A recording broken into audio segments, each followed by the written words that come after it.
नमस्कार दोस्तों, हमारे हरियाणा जीके की सीरीज चल रही थी और हम बात कर रहे थे हरियाणा की पॉलिटिकल साइंस। ठीक है, आइए इसी सीरीज को आगे लेके चलें। तो हमने कुछ टॉपिक कर लिए थे, जैसे आप याद कीजिए हरियाणा के राज्यपाल, हरियाणा के मुख्यमंत्री और गठन के समय, हरियाणा गठन के समय राष्ट्रपति कौन था, प्रधानमंत्री कौन था, उपराष्ट्रपति कौन था, हरियाणा की लोकसभा, राज्यसभा, ये सारी बातें मैं पिछली कक्षाओं में आपको करवा चुका हूं। ठीक है, नेक्स्ट आइए, आज मैं आपके लिए टॉपिक लेके आया हूं हरियाणा की विधानसभा यानी लेजिस्लेटिव असेंबली की बात करेंगे हम। किसकी बात करेंगे? लेजिस्लेटिव असेंबली, विधानसभा। भारतीय संविधान का एक आर्टिकल है, आर्टिकल को आप याद कीजिए। Next, article number 168। इसमें हमें वर्णन मिलता है, जरूर याद रखेंगे, राज्य विधान मंडल का वर्णन मिलता है। किसका वर्णन मिलता है दोस्तों? तो जरूर याद रखेंगे, राज्य विधान मंडल, वेरी वेरी इंपॉर्टेंट। और राज्य विधानमंडल के 3 अंग बताए गए हैं, आप सभी को पता है। पहला अंग जो है उसे हम बोलते हैं गवर्नर यानी राज्यपाल। दूसरा अंग जो है उसे हमने नाम दिया है, जरूर याद रखेंगे, विधान परिषद। इसको हम बोलते हैं विधान परिषद यानी लेजिस्लेटिव काउंसिल, ये जरूर याद रखेंगे। और तीसरा जो अंग है उसे नाम दिया जाता है, जरूर याद रखेंगे, विधानसभा। क्या नाम देते हैं? ये जरूर याद रखेंगे, विधानसभा, वेरी वेरी इंपॉर्टेंट। ठीक है, विधानसभा यानी लेजिस्लेटिव असेंबली। ठीक है, अब जब ये तीनों मिलते हैं तो राज्य विधानमंडल का निर्माण किया जाता है। मगर भारतीय संविधान का एक आर्टिकल है, जरूर याद रखेंगे, नेक्स्ट, अनुच्छेद 169 में विधानसभा का उल्लेख मिलता है। मगर जरूर याद रखेंगे, अनुच्छेद 171 के अनुसार संसद साधारण संविधान संशोधन से, ये जरूर याद रखेंगे, संसद साधारण संविधान संशोधन से विधान परिषद को गठन करेगा और समाप्त करेगा। आज वर्तमान भारत की अगर मैं बात करूं तो वर्तमान भारत के केवल 6 ही राज्यों में विधान परिषद है। जबकि विधानसभा की बात करें तो भारतीय संविधान का आर्टिकल नंबर 107 हमें विधानसभा का उल्लेख मिलता है। आज भारत में 28 राज्यों में विधानसभा है और 3 यूनियन टेरिटरी में विधानसभा है, दिल्ली, फिर उसके बाद में आपका पौंडीचेरी, और फिर उसके बाद में चलिए आपका जम्मू कश्मीर। जम्मू कश्मीर की विधानसभा अभी बनने जा रही है, तो जरूर याद रखेंगे। आज भारत में अगर मैं वर्तमान समय की बात करूं तो कितनी विधानसभाओं का वर्णन मिलता है? तो 28 राज्यों में विधानसभा है, जम्मू कश्मीर की विधानसभा और बन जाएगी, तो कुल मिला के विधानसभाओं की संख्या कितनी है? 31। मगर जो आपका विधान परिषद है, जैसे आप याद कीजिए, नंबर 1 उत्तर प्रदेश, क्योंकि ये भारत के 6 ही राज्यों में है। नंबर 1 उत्तर प्रदेश, नंबर 2 याद रखेंगे बिहार, बिहार में है। नंबर 3 याद रखेंगे, नेक्स्ट महाराष्ट्र, महाराष्ट्र में है। नंबर 4 याद रखेंगे कर्नाटक, कर्नाटक में है। नंबर 5 याद रखेंगे, नेक्स्ट आपका तेलंगाना, तेलंगाना में है। और नंबर 6 याद रखेंगे आंध्र प्रदेश, आंध्र प्रदेश में है। ये जरूर याद रखेंगे, वेरी वेरी इंपॉर्टेंट। इन 6 राज्यों में हमें विधान परिषद का उल्लेख मिलता है, ये जरूर याद रखेंगे। हरियाणा का नाम नहीं है, तो हरियाणा की बातें हम कर रहे हैं तो हम पढ़ेंगे विधानसभा की बातें और इससे जुड़े हुए प्रश्न हम बनाएंगे। ठीक है, जब हम विधानसभा की बात करें तो वेरी वेरी इंपॉर्टेंट याद रखेंगे, हरियाणा लेजिस्लेटिव असेंबली की बात कर रहा हूं मैं, जो कहां पे स्थित है? चंडीगढ़ में स्थित है। ये जरूर याद रखेंगे, हरियाणा की विधानसभा। पहला प्रश्न बन जाए हमारे एग्जाम में कि हरियाणा की विधानसभा कहां पे स्थित है, तो जरूर याद रखेंगे, हरियाणा की जो लेजिस्लेटिव असेंबली है मेरे दोस्तों, वो कहां पे स्थित है? तो जरूर याद रखेंगे, चंडीगढ़ में है। पहला प्रश्न मैंने बना ये। विधानसभा की जब भी बातें करें तो विधानसभा से संबंधित छोटे छोटे प्रश्न बना लेते हैं। पहले विधानसभा, विधानसभा जो होता है मेरे दोस्तों, ये राज्य का, नेक्स्ट जरूर याद रखेंगे, राज्य का अस्थायी सदन होता है, निमन सदन होता है और जनता का प्रिय सदन होता है, क्योंकि जनता के चुने हुए प्रतिनिधि इसमें बैठते हैं। कौन बैठते हैं? जनता के चुने हुए प्रतिनिधि इसमें बैठते हैं। तो राज्य का निमन सदन, अस्थायी सदन और जनता का प्रिय सदन कौन सा सदन है? विधानसभा। ये हमारे हरियाणा में एक सदनात्मक व्यवस्था है, क्योंकि एक ही सदन है, वो कौन सा सदन है? विधानसभा। ठीक है, अब ध्यान दीजिए, विधानसभा सदस्यों की योग्यता। पहला प्रश्न बन गया कि विधानसभा के सदस्य कौन बन सकते हैं, तो कौन बन सकते हैं? नंबर 1, वो व्यक्ति जो भारत का नागरिक है, भारत का नागरिक है, वो व्यक्ति विधानसभा का सदस्य बन सकता है। वो व्यक्ति जो उम्र कितनी हो? 25 वर्ष, वो व्यक्ति विधानसभा का सदस्य बन सकता है। नेक्स्ट, इसके बारे में कहते हैं कि दिवालिया व पागल घोषित न हो, दिवालिया व पागल घोषित न किया गया हो, ऐसा व्यक्ति भी बन सकता है। और वो व्यक्ति लाभ के पद पे नहीं होना चाहिए, लाभ के पद पर नहीं होना चाहिए, ये जरूर याद रखेंगे। हर उस व्यक्ति को, ये नॉर्मल सी योग्यताएं हैं, योग्यताओं से कभी कभार कोई क्वेश्चन बनता है तो वो केवल उम्र से बनता है दोस्तों, आप जरूर याद रखेंगे। एमएलए बनने के लिए उम्र 25 साल होती है। चलिए उसके बाद में दूसरा प्रश्न बना इनका निर्वाचन। इनका निर्वाचन कैसे होता है सर? तो इनका निर्वाचन करते हैं भारतीय संविधान के आर्टिकल 326 के अनुसार वयस्क मतदाता इनका निर्वाचन करते हैं, ये जरूर याद रखेंगे। यानी वोटर इनको चुनते हैं प्रत्यक्ष निर्वाचन मत पद्धति के आधार पर। किस पर? ये जरूर याद रखेंगे। नेक्स्ट, प्रत्यक्ष निर्वाचन मत पद्धति के आधार पर, यानी डायरेक्ट निर्वाचन इनका किया जाता है। और इनकी विशेषता क्या है तो जरूर याद रखेंगे, अग्रता ही विजेता, ये जरूर याद रखेंगे। जो सबसे ज्यादा वोट ले जाता है वो जीतता है, जो सबसे ज्यादा वोट ले जाता है वो जीतता है, ज्यादा वोट लेता है वही जीतता है, वही विजयी होता है, ये जरूर याद रखेंगे। यानी अग्रता ही विजेता कहते हैं इसे, ठीक है। नेक्स्ट, प्रत्यक्ष निर्वाचन मत पद्धति है क्योंकि डायरेक्ट यानी जनता इनको चुनती है विधानसभा के सदस्यों को। तो निर्वाचन हो गया, फिर योग्यता हो गई। चलिए उससे आगे चले, विशेष प्रश्न नंबर 3 हो गया शपथ। विधानसभा सदस्यों को शपथ कौन दिलवाता है? तो जरूर याद रखेंगे, इनको शपथ दिलवाते हैं गवर्नर, राज्यपाल इन्हें शपथ दिलवाते हैं। विधानसभा के सदस्यों को शपथ कौन दिलवाते हैं? राज्यपाल। फिर इनका कार्यकाल, टेन्योर देखिए, इनके कार्यकाल की बात करें तो जरूर याद रखेंगे विधानसभा है अपनी, नेक्स्ट याद रखेंगे विधानसभा एक अस्थायी सदन है। हमने क्या लिखा? जरूर याद रखेंगे, ये अस्थायी सदन है, यानी इसे समय से पहले भी भंग किया जा सकता है। नेक्स्ट, वैसे हमने विधानसभा का कार्यकाल कितना निश्चित किया है तो संविधान में लिखा गया है कि 5 वर्ष, मगर समय से पहले भी इसे भंग किया जा सकता है। और भंग करने का अधिकार किसके पास है? तो जरूर याद रखेंगे राज्यपाल के पास है। नेक्स्ट, मंत्रिपरिषद या मुख्यमंत्री की सलाह पर विधानसभा को समय से पहले भी मेरे दोस्तों भंग कर सकते हैं। कौन भंग कर सकते हैं? तो राज्यपाल। विधानसभा कैसा सदन है? तो जरूर याद रखेंगे ये अस्थायी सदन है। वैसे कार्यकाल अगर आपसे पूछ ले तो आप बताएंगे सर 5 वर्ष। हाँ 5 वर्ष सही है एकदम, मगर क्या ये फिक्स है? फिक्स नहीं है, आप समय से पहले भी इसे भंग कर सकते हो विधानसभा को, ये जरूर याद रखेंगे। चलिए कार्यकाल हो गया, फिर उसके बाद में आगे चलिए, विधानसभा के सदस्य अपना त्याग पत्र किसे देते हैं? ये जरूर याद रखेंगे, विधानसभा के सदस्य अपना त्याग पत्र ये देते हैं विधानसभा अध्यक्ष को, स्पीकर को, ये जरूर याद रखेंगे। विधानसभा अध्यक्ष यानी स्पीकर को ये अपना त्याग पत्र देते हैं, ये जरूर याद रखेंगे आप, ठीक है। चलिए हमने देखा कि विधानसभा सदस्यों की योग्यता हो गई, इनका निर्वाचन। नेक्स्ट आपने देखा प्रत्यक्ष निर्वाचन मत पद्धति से इनका निर्वाचन होता है। फिर विधानसभा सदस्यों को शपथ हो गई, कार्यकाल हो गया और फिर त्यागपत्र हो गया। चलिए फिर उसके बाद में देखिए विधानसभा सदस्य संख्या, यहां से प्रश्न बनेगा और एग्जामिनर काफी बार पूछता है विधानसभा सदस्य संख्या। ध्यान दीजिए, विधानसभा सदस्य संख्या। अब सदस्य संख्या की बात करें तो जरूर याद रखेंगे ये सदस्य संख्या निश्चित कौन करता है? सदस्य संख्या निश्चित, तो जरूर याद रखेंगे विधानसभा सदस्य संख्या निश्चित करने का जो कार्य है मेरे दोस्तों, वो कार्य है परिसीमन आयोग। सॉरी, परिसीमन आयोग निश्चित करता है।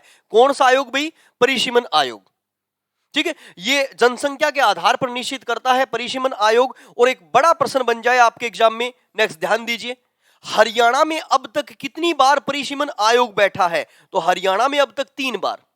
पहला परिसीमन आयोग बैठा था, जरूर याद रखेंगे प्रथम परिसीमन आयोग। फिर दूसरा परिसीमन आयोग बैठा, ये जरूर याद रखेंगे दूसरा परिसीमन आयोग। और फिर तीसरा परिसीमन आयोग बैठा, यानी 3 बार परिसीमन आयोग बैठा है हरियाणा में, ये जरूर याद रखेंगे परिसीमन आयोग। कितनी बार परिसीमन आयोग? इसका बेस क्या है, किस बेस पे कार्य करेगा? ये कार्य करेगा जनसंख्या के आधार पे, ये जरूर याद रखेंगे परिसीमन आयोग, ठीक है। अब जो परिसीमन आयोग पहला बैठा था मेरे दोस्तों, ये बैठा था कब? 1966 में जब हरियाणा बना उस समय।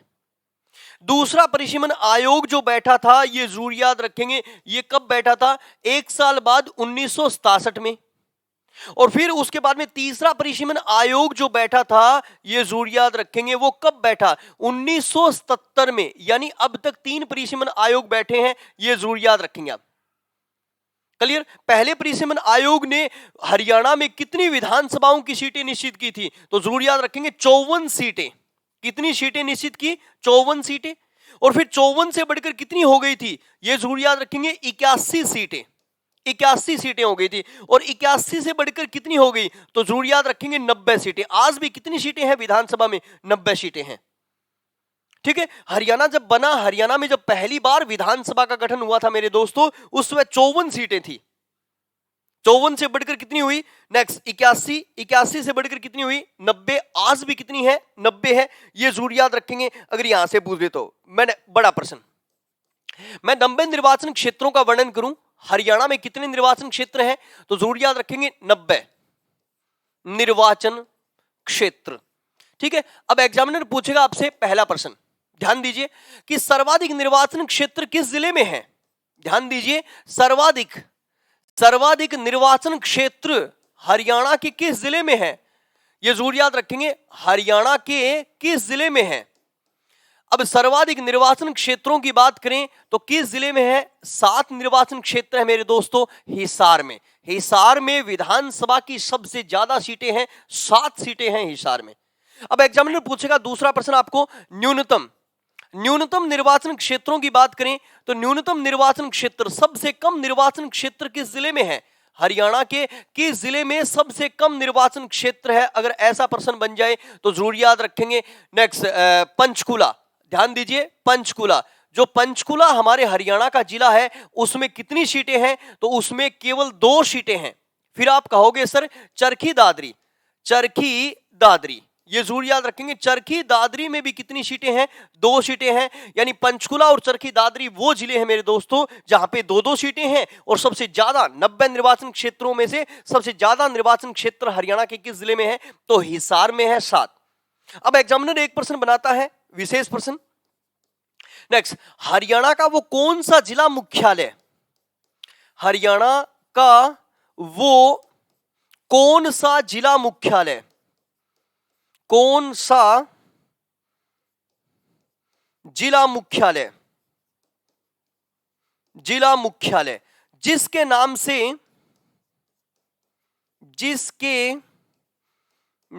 से विधानसभा की कोई सीट नहीं है?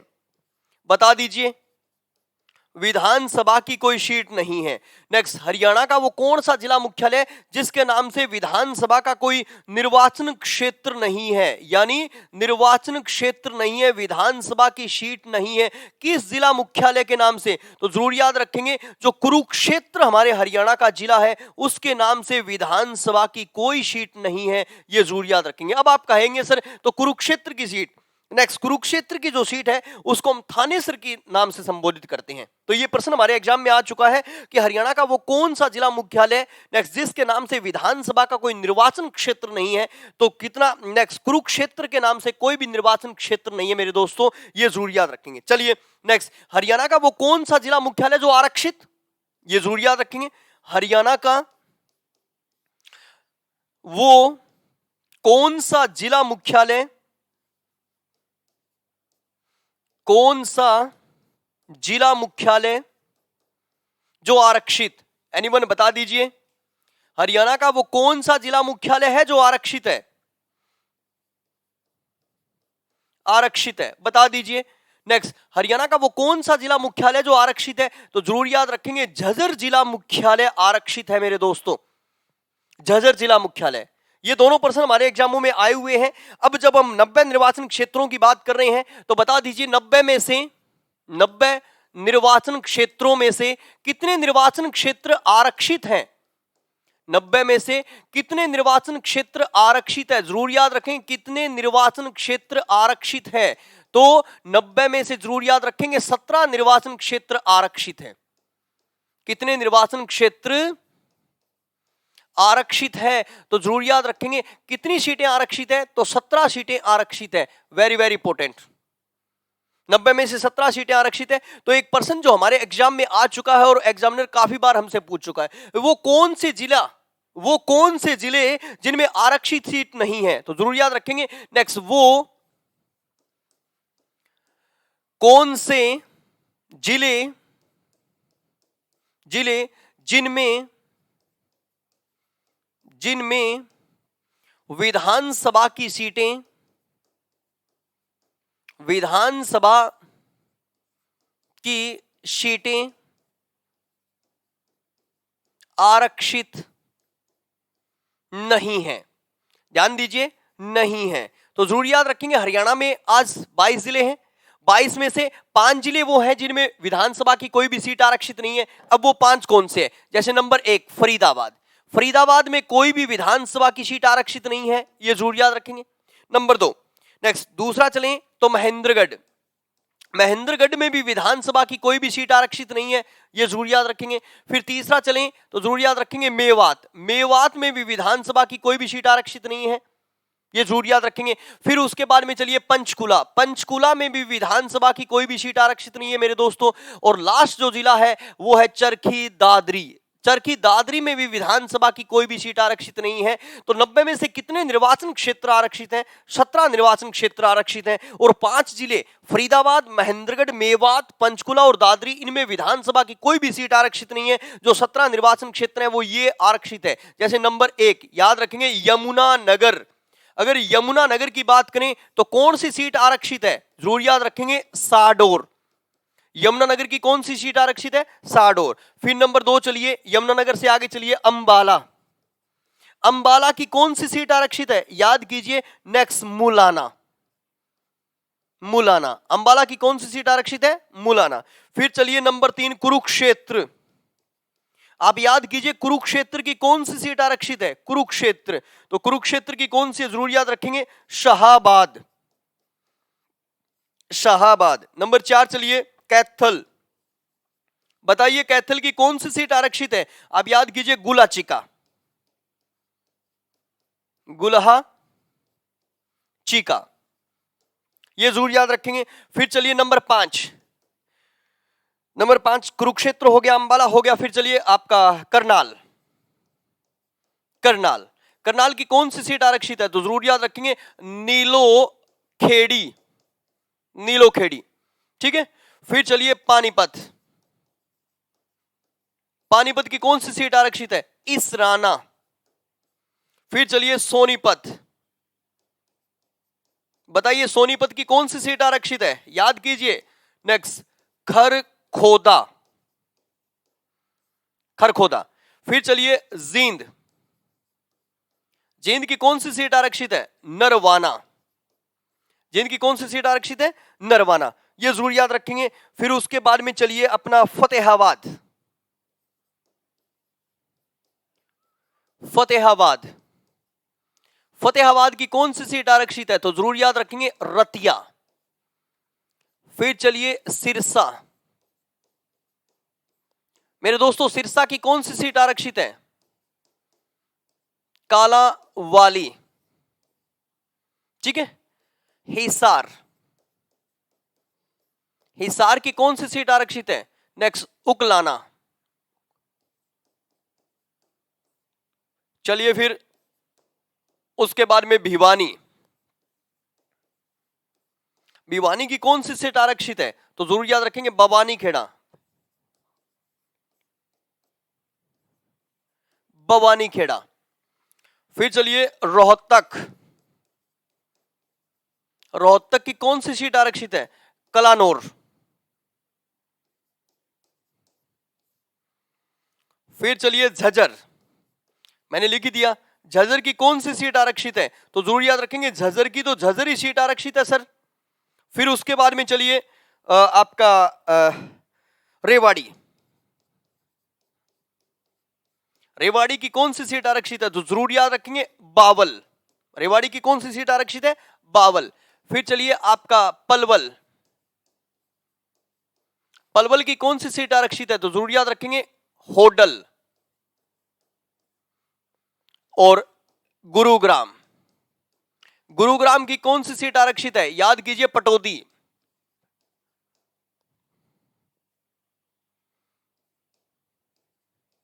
पटौदी, ठीक है, तो ये जरूर याद रखेंगे 90 में से 17 सीटें आरक्षित है। 5 वो जिले जिनमें विधानसभा की कोई भी सीट आरक्षित नहीं है। कौन से वो 5 जिले? फरीदाबाद, महेंद्रगढ़, उसके बाद में चलिए मेवात, पंचकुला और दादरी। 90 में से 5 जिले वो हैं, 17 सीटें आरक्षित है 90 में से। 5 जिले वो हैं जिनमें विधानसभा की कोई भी सीट आरक्षित नहीं है, बाकी हर जिले में है। यमुनानगर साडोर, अंबाला मुलाना, कुरुक्षेत्र शाहबाद, नेक्स्ट कैथल गुलाचिका, करनाल नीलोखेड़ी, उसके बाद में सोनीपत खरखोदा, पानीपत इसराना, जींद नरवाना, हिसार उकलाना, फतेहाबाद रतिया और सिरसा कालावाली, भिवानी भवानी खेड़ा, फिर उसके बाद में रोहतक कलानौर और झज्जर ये जरूर याद रखेंगे, और रेवाड़ी बावल, उसके बाद में गुरुग्राम पटौदी, पलवल होडल। तो ये 17 सीटें आरक्षित है। यहां से प्रश्न बन जाए तो वेरी वेरी इंपॉर्टेंट, और एग्जामिनर काफी बार ये प्रश्न पूछ भी चुका है, ये जरूर याद रखेंगे आप। 90 में से सबसे ज्यादा निर्वाचन क्षेत्र मैंने हिसार में बताए हैं, सबसे कम निर्वाचन क्षेत्र पंचकुला और दादरी में 2-2 है, ये जरूर याद रखेंगे। वो कौन सा जिला मुख्यालय, डिस्ट्रिक्ट हेडक्वार्टर जिसके नाम से विधानसभा की कोई सीट नहीं है, तो जरूर याद रखेंगे कुरुक्षेत्र। और वो कौन सा डिस्ट्रिक्ट हेडक्वार्टर जो आरक्षित है, तो जरूर याद रखेंगे वो कौन सा हेडक्वार्टर है। Next very very important, Jhajjar. तो यहां से हमारे एग्जाम में प्रश्न बन जाते हैं, वेरी वेरी इंपॉर्टेंट। विधानसभा की सीटें निश्चित कौन करता है, तो मैंने बताया परिसीमन आयोग। परिसीमन आयोग किस आधार पर कार्य करता है, तो जरूर याद रखेंगे मेरे दोस्तों, ये आधार रखता है, क्या आधार रखता है? नेक्स्ट जनसंख्या आधार रखता है, ये जनसंख्या आधार रखता है। अगर यहां से प्रश्न बन जाए तो वेरी इंपॉर्टेंट, ठीक है। इनकी नियुक्ति, कार्यकाल, शपथ, त्यागपत्र, ये सारे प्रश्न हमने किए। अब चलिए हरियाणा विधानसभाओं की बातें करें मेरे दोस्तों। अब तक हरियाणा में कितनी विधानसभाओं का गठन हुआ है, तो जरूर याद रखेंगे। पहली विधानसभा थी हरियाणा में 1966 से लेकर 67। दूसरी जो विधानसभा थी हरियाणा में वो 1967 से लेकर 67। तीसरी जो विधानसभा थी हरियाणा में 1968 से लेकर 72, ये जरूर याद रखेंगे हम। चौथी जो विधानसभा थी हरियाणा में वो 72 से लेकर 77। फिर उसके बाद में पांचवी विधानसभा आई थी देवीलाल जी की 1977 से लेकर 82। फिर छठी जो विधानसभा आई थी वो किसकी आई थी, ये जरूर याद रखेंगे। नेक्स्ट 1982 से लेकर आपका 87 थी। नेक्स्ट भजन लाल जी और बंसी लाल जी की विधानसभा थी। नेक्स्ट सातवीं जो विधानसभा थी पुनः देवीलाल जी की विधानसभा आई थी, ये जरूर याद रखेंगे 1987 से लेकर 91, ठीक है। फिर उसके बाद में आठवीं जो विधानसभा थी भजनलाल जी की विधानसभा थी, ये जरूर याद रखेंगे 1991 से लेकर 96। नौवीं जो विधानसभा थी वो बंसीलाल जी की थी 1996 से लेकर 99।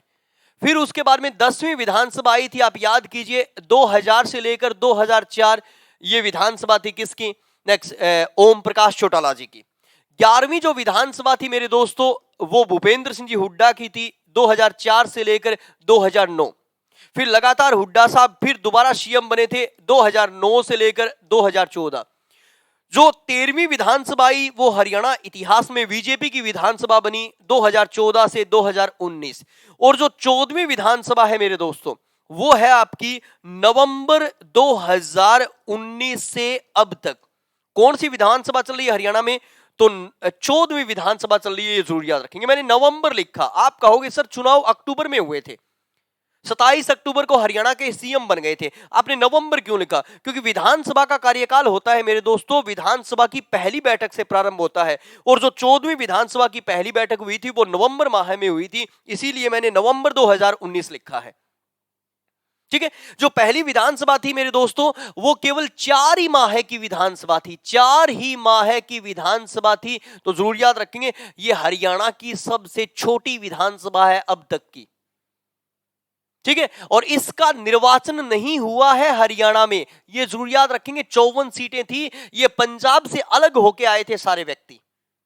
जो दूसरी विधानसभा थी मार्च 1967 में हुई, हरियाणा में निर्वाचित होने वाली पहली विधानसभा थी हरियाणा में। नेक्स्ट जरूर याद रखेंगे निर्वाचित यानी निर्वाचन होने वाली पहली विधानसभा थी। एग्जामिनर पूछ ले आपसे कि किस विधानसभा का हरियाणा में निर्वाचन पहली बार हुआ है, तो जरूर याद रखेंगे दूसरी विधानसभा का नेक्स्ट निर्वाचन हुआ है पहली बार नेक्स्ट हरियाणा में।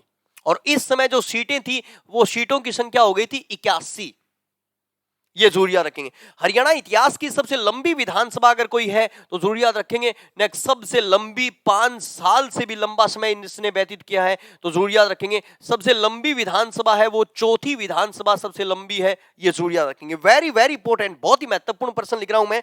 नेक्स्ट, वो कौन सी विधानसभा है जिसमें 6 मुख्यमंत्री बने थे, जरूर याद रखेंगे 6 मुख्यमंत्री। नेक्स्ट, एक ही विधानसभा में हरियाणा ने 6 मुख्यमंत्री बना दिए थे, आप जरूर याद रखेंगे। नेक्स्ट, सबसे पहले देवीलाल जी मुख्यमंत्री बने थे, फिर देवीलाल जी के बाद मुख्यमंत्री बने थे ओम प्रकाश चौटाला साहब मुख्यमंत्री बने थे, ये जरूर याद रखेंगे। चौटाला साहब के बाद मुख्यमंत्री बने थे बनारसी दास गुप्ता, बीडी गुप्ता, बनारसी दास गुप्ता साहब मुख्यमंत्री बने थे, ये जरूर याद रखेंगे। फिर उसके बाद में मुख्यमंत्री बन गए थे वापिस ओम प्रकाश चौटाला साहब, 5 दिन मुख्यमंत्री रहे थे, ये जरूर याद रखेंगे। कितने दिन मुख्यमंत्री रहे थे? 5 दिन। और फिर नेक्स्ट, छठे मुख्यमंत्री जो बने थे वो कौन बने थे, जरूर याद रखेंगे मास्टर हुकुम सिंह। मास्टर हुकुम सिंह भी इस विधानसभा में मुख्यमंत्री बन गए थे, ये जरूर याद रखेंगे। और इसी विधानसभा में चौटाला साहब तीसरी बार मुख्यमंत्री बन गए थे, ये जरूर याद रखेंगे। वेरी वेरी इंपॉर्टेंट, एग्जामिनर पूछ सकता है आपसे कि कौन सी वो विधानसभा है जिसमें 6 मुख्यमंत्री बने हैं, तो जरूर याद रखेंगे देवीलाल जी बने सबसे पहले। नेक्स्ट, देवीलाल जी रहे थे 1987 से लेकर 89। फिर चौटाला साहब मुख्यमंत्री बने थे, नेक्स्ट जरूर याद रखेंगे 89 से लेकर 90। फिर मास्टर हुकुम सिंह मुख्यमंत्री रहे थे, नेक्स्ट बनारसी दास गुप्ता मुख्यमंत्री रहे थे 1990 से लेकर 90। फिर चौटाला साहब 5 ही दिन मुख्यमंत्री रहे थे, नेक्स्ट 12 जुलाई 1990 से लेकर 17 जुलाई 1990, 5 दिन मुख्यमंत्री रहे थे, नेक्स्ट जरूर याद रखेंगे। नेक्स्ट 1990 से लेकर 1990, फिर लगभग 248 दिन मुख्यमंत्री रहे थे मास्टर हुकुम सिंह 1990 से लेकर 91। और फिर लास्ट नेक्स्ट जरूर याद रखेंगे ओम प्रकाश चौटाला मुख्यमंत्री बने थे 1991 से लेकर 91। और इसी विधानसभा में आप याद कीजिए 6 अप्रैल 1991 को राष्ट्रपति शासन लागू हो गया था।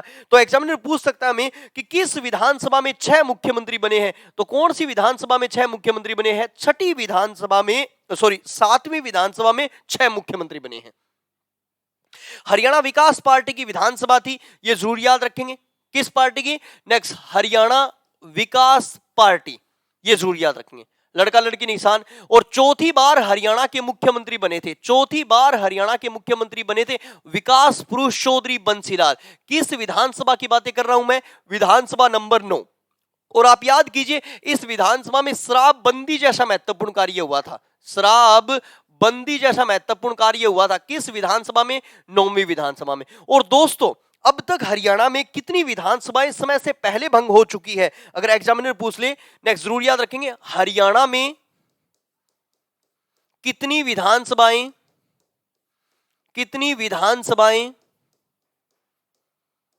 समय से पहले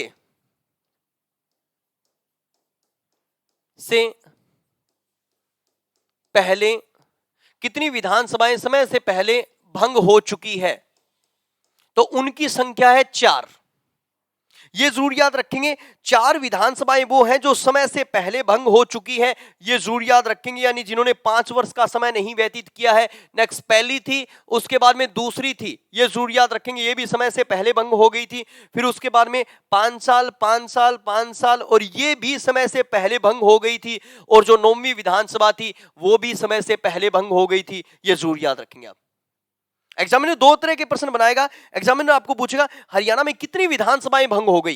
पहला प्रश्न एग्जामिनर ने बनाया आपके लिए, ध्यान दीजिए। नेक्स्ट, हरियाणा में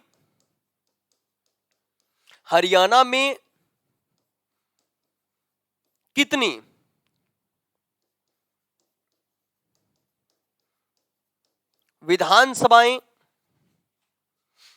विधानसभाएं भंग हो गई,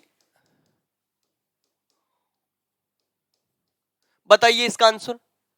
अब आप कहोगे सर 14वीं विधानसभा चल रही है, तो हरियाणा में 13 विधानसभाएं भंग हो गई है भाई, क्योंकि विधानसभा जब भंग होती है तभी नए चुनाव होते हैं, ये जरूर याद रखेंगे। विधानसभा जब भंग होती है तभी नए चुनाव होते हैं। तो अब 14वीं विधानसभा चल रही है। कौन सी विधानसभा चल रही है? 14वीं विधानसभा चल रही है। तो जरूर याद रखेंगे, वेरी वेरी इंपॉर्टेंट, कितनी विधानसभाएं भंग हो चुकी है, तो 13 विधानसभाएं भंग हो चुकी है। और एग्जामिनर प्रश्न बनाएगा कि कितनी विधानसभाएं समय से पहले भंग हो चुकी है। समय से पहले का मतलब नेक्स्ट, जिन्होंने 5 साल का कार्यकाल पूरा नहीं किया है, तो पहली दूसरी, ये जरूर याद रखेंगे, पहली विधानसभा भी समय से पहले, दूसरी विधानसभा भी समय से पहले, सातवीं विधानसभा समय से पहले और नौवीं विधानसभा। तो जरूर याद रखेंगे पहली, दूसरी, सातवीं और नौवीं विधानसभा। पहली विधानसभा, फिर उसके बाद में दूसरी विधानसभा, फिर उसके बाद में सातवीं विधानसभा, फिर उसके बाद में चलिए आपकी नौवीं विधानसभा। जरूर याद रखेंगे मेरे दोस्तों, ये 4 विधानसभाएं समय से पहले भंग हो चुकी है। नेक्स्ट, इस तरह से एग्जामिनर प्रश्न बनाएगा। एग्जामिनर के प्रश्न पूछने का तरीका होता है, जैसे एग्जामिनर आपसे पूछ ले नंबर 1,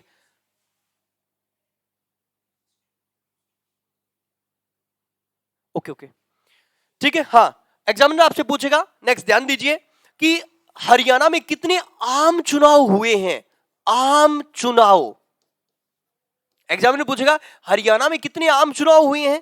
दूसरा प्रश्न, हरियाणा में नेक्स्ट मध्यवर्ती चुनाव, नेक्स्ट कितने मध्यवर्ती चुनाव हुए हैं। ध्यान दीजिए, अब आम चुनाव कौन से होते हैं सर?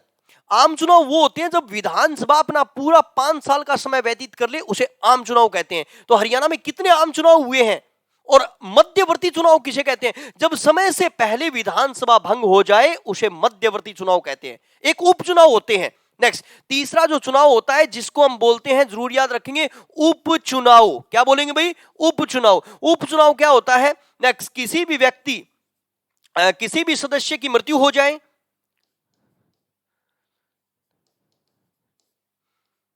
ठीक है, ये जरूर याद रखें, किसी भी सदस्य की मृत्यु हो जाए,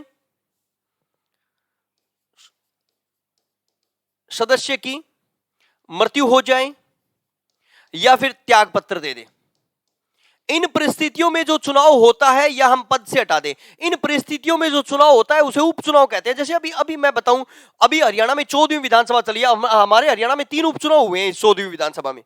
आप याद कीजिए, नेक्स्ट, पहले सोनीपत में एक उपचुनाव हुआ था, फिर उसके बाद में चलिए एलनाबाद में जब अभय सिंह जी चौटाला ने, नेक्स्ट ध्यान दीजिए, किसान आंदोलन को लेकर उन्होंने अपना त्याग पत्र दे दिया था, तो फिर एलनाबाद में उपचुनाव हुआ था। और आप याद कीजिए, कुलदीप बिश्नोई जी ने जब कांग्रेस छोड़ी और कांग्रेस छोड़कर वो बीजेपी में शामिल हुए, तो उन्होंने हरियाणा आदमपुर, जो हरियाणा विधानसभा आदमपुर है, उससे उन्होंने त्याग पत्र दे दिया था। तो उनके पुत्र श्री नेक्स्ट वहां के, नेक्स्ट ध्यान दीजिए, क्या बने? एमएलए बने। तो इस तरह से ये उपचुनाव, अगर कोई व्यक्ति की मृत्यु हो जाए या व्यक्ति कोई त्याग पत्र दे दे या हम किसी को पद से हटा दें, इन परिस्थितियों में जो चुनाव होते हैं उन्हें उपचुनाव बोलते हैं। ठीक है, समझ गए आप? अब ध्यान दीजिए, हरियाणा में कितने आम चुनाव हुए? आम चुनाव किसे कहेंगे? आम चुनाव हम उसे कहेंगे जब पूरे 5 साल के बाद चुनाव होते हैं, उसे आम चुनाव कहते हैं। और कितने मध्यवर्ती चुनाव हुए? नेक्स्ट, मध्यवर्ती चुनाव किसे कहेंगे? समय से पहले भंग हो जाए तो उसे मध्यवर्ती चुनाव कहेंगे। जैसे एग्जामिनर ने हमसे पूछा कि हरियाणा में कितने आम चुनाव हुए, तो आप देखो 4 मैंने कहा समय से पहले भंग हो गई, तो 13 में से 4 कम कर दो, ठीक है, क्योंकि 13 विधानसभाएं भंग हो गई। कितनी विधानसभाएं भंग हो गई? 13। नेक्स्ट, मगर 14वीं विधानसभा चल रही है, तो ये जरूर याद रखेंगे, नेक्स्ट, समय से पहले जो विधानसभा भंग होती है, वो जो चुनाव होता है उसे मध्यवर्ती चुनाव कहते हैं। ये जरूर याद रखेंगे आप, ठीक है, क्योंकि नेक्स्ट पहली विधानसभा थी 1966 से लेकर 67, इसने लगभग 4 महीने का समय व्यतीत किया था। दूसरी विधानसभा थी 1967 से लेकर 67, इस विधानसभा ने लगभग 8-9 महीने का समय व्यतीत किया था। और जो आपकी 7वीं विधानसभा थी 1987 से लेकर 91, इसने भी लगभग 4-1 साल का समय व्यतीत किया था। और जो 9वीं विधानसभा थी 1996 से लेकर 99, इसने भी 3.5 साल का समय व्यतीत किया था। तो 4 विधानसभाएं ऐसी है जो समय से पहले भंग हो चुकी है। यानी हरियाणा में कितने मध्यवर्ती चुनाव हुए हैं? तो 4 मध्यवर्ती चुनाव हुए हैं, ये जरूर याद रखेंगे, वेरी वेरी इंपॉर्टेंट। हरियाणा में कितने आम चुनाव हुए हैं? तो लगभग 9 आम चुनाव हुए हैं, ये जरूर याद रखेंगे। आम चुनाव कितने हुए हैं? तो 9 आम चुनाव हुए हैं और मध्यवर्ती चुनाव 4 हुए हैं। उपचुनाव किसे कहेंगे? सर उपचुनाव कहेंगे अगर कोई एमएलए, हरियाणा में एमएलए शब्द का प्रयोग कर लीजिए यहां पे, next, member of legislative assembly, कोई भी एमएलए यानी विधानसभा के सदस्य किसी की मृत्यु हो जाए या वो अपने पद से त्याग पत्र दे दे या उससे पद से हटा दें, जब जो चुनाव होता है उसे कहते हैं उपचुनाव कहा जाता है, ये जरूर याद रखेंगे। अगर यहां से प्रश्न बन जाए तो very very important. Next, Haryana की नेक्स्ट 14वीं विधानसभा अब चल रही है, हम 13वीं और 14वीं विधानसभा के बहुत सारे प्रश्न करेंगे, उसके साथ में हम प्रश्न लेके आएंगे कौन से। नेक्स्ट, किस विधानसभा अध्यक्ष ने लंबा समय व्यतीत किया, किसने कम समय व्यतीत किया था, हरियाणा का कौन सा वो विधानसभा अध्यक्ष था तो पद पे रहते हुए एक्सपायर हो गया था। नेक्स्ट, जरूर याद रखेंगे आप, ठीक है। तो और भी हम इस टॉपिक से जुड़े हुए प्रश्न बनाएंगे, वो हमारी अगली कक्षा में होंगे दोस्तों। तो नमस्कार दोस्तों, मेरी मेहनत आपको जरूर पसंद आ रही होगी। नमस्कार।